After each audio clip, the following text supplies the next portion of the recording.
Stavebné sporenie ožíva a v budúcom roku nás čakajú dve výrazné zmeny.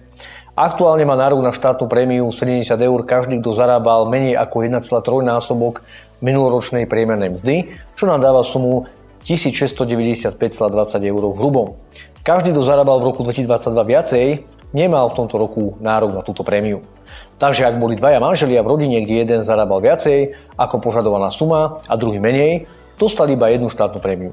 Zmena je v tom, že sa po novom príjmy oboch manželov budú sčítavať, čo znamená, že bude väčšia šanca na získanie dvoch štátnych prémií, pokiaľ spoločný príjem nepresiahne dvojnásobok sumy, ktorá sa bude znovu počítať ako 1,3-násobok priemernej mzdy, ale už za tento rok.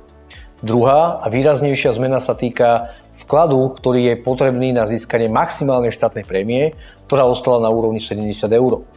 V roku 2023 to bolo až 2800 eur, ale v budúcom roku to bude už iba 1000 eur. Ak to zhrnieme, tak ten, kto plánuje v budúcnosti rekonštrukciu bývania a chce sa na to pripraviť a využiť lacný stavebný úver, je stavebné sporenie vhodným produktom.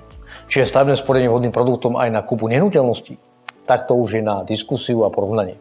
O tom zase niekedy na budúce. Ďakujeme za sledovanie a nezabúdajte, peniaze sú čas.